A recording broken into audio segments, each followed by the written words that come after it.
पाठ 9 गरीबों का बादाम मूंगफली। प्रस्तावना। मूंगफली का अपना एक अलग इतिहास होने के साथ साथ यह गरीबों के लिए बादाम के रूप में जानी जाती है। इसे खाद्य तेलों के रूप में भी प्रयोग किया जाता है। यह हमारे लिए बहुत ही लाभकारी है।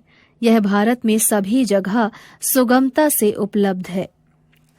मूंगफली भारत में शायद ही कोई व्यक्ति हो जो ना खाता हो, यानी यह पौष्टिक होने के साथ ही सस्ती भी होती है। इसीलिए इसे गरीबों का बादाम कहा जाता है। वनस्पति शास्त्रियों के अनुसार मूंगफली दलहनी वंश का लेग्युमिनेसी श्रेणी का अरेचीज हाइपोजिया नामक उपयोगी खाद्य पदार्थ है। मूंगफली का एक रोचक इतिहास है। इसकी खेती सबसे पहले हजारों वर्ष पूर्व पेरू में की जाती थी। इतिहासकारों के अनुसार पेरू से ब्राजील, पुर्तगाल व स्पेन होते हुए यह चीन पहुंची और चीन से भारत के बंगाल में आकर लहराने लगी। इसीलिए बंगाल में मूंगफली को चीनी बादाम कहा जाता है। इसी तरह दक्षिण भारत में मूंगफली के बीज फिलीपींस से आए, इसीलिए वहां इसे मनीला कोटी के नाम से जाना जाता है। पेरू की राजधानी लिमा के पास एक शहर है पकाक मैक। यहाँ सैकड़ों साल पहले एक अधिकारी कुछ कब्रें खुदवा रहा था कि अचानक एक बर्तन में लंबे टेढ़े मेढ़े बीज दिखाई दिए, जिन्हें देखते ही वह चीख पड़ा। बाद में इन बीजों को बालुई मिट्टी में बोया गया तो कुछ समय बाद हरे भरे बेल नुमा पौधे लहरा उठे। इस तरह पेरू में मूंगफली का जन्म हुआ। कोलंबस ने जब नई दुनिया की खोज की तब मूंगफली की खेती पेरू के अलावा ब्राजील में भी होने लगी थी। सन 1513 से 14 तक इसकी खेती स्पेन, पुर्तगाल, उरुग्वे, बोलीविया, अर्जेंटीना, पेराग्वे तक फैल चुकी थी। स्पेन एवं पुर्तगाल के व्यापारी इसे पूरी दुनिया में पहुंचाने में लगे थे। जावा, सुमात्रा, जापान, चीन से होते हुए मूंगफली भारत में आई। इस तरह भारत में मूंगफली का आगमन 16वीं शताब्दी में हुआ। मूंगफली की खेती मुख्यतः जून-जुलाई में पहली बरसात प्रारंभ होने के साथ होती है।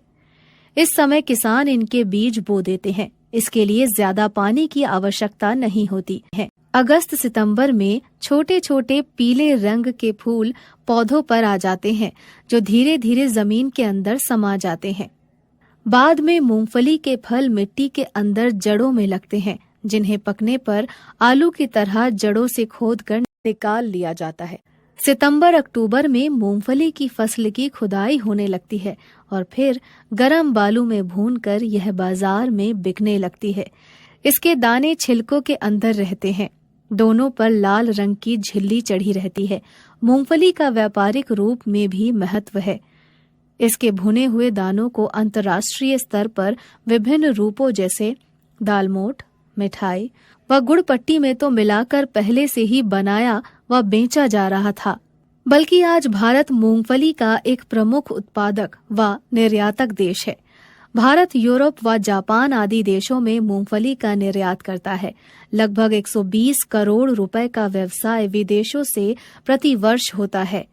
मूंगफली हमारे लिए अनेक रूपों में उपयोगी है। बिस्कुट, दवाएं, खाद्य तेल, वनस्पति घी आदि बनाने में आज मूंगफली का बहुतायत में प्रयोग किया जाता है। इस तरह गरीबों के बादाम मूंगफली ने भारतीय उपनिवेश में अपना एक महत्वपूर्ण स्थान बना रखा है। संकलित। हमने क्या सीखा? गरीबों का बादाम मूंगफली एक अत्यंत उपयोगी खाद्य पदार्थ है जो सरलता से उपलब्ध रहता है। भारत इसका एक प्रमुख निर्यातक देश है। शब्दार्थ: पौष्टिक, स्वास्थ्य युक्त, हेल्दी, अचानक, एकाएक, सडनली, अलावा, अतिरिक्त, एक्सेसिव, जमीन, धरती, अर्थ, उत्पादक, पैदा करने वाला, प्रोड्यूसर, साल, वर्ष, ईयर, चीख, तेज आवाज, लाउड साउंड, प्रारंभ, शुरू, स्टार्ट, झिल्ली, एक पतली परत, अ थिन लेयर, निर्यातक, निर्यात करने वाला, एक्सपोर्टर।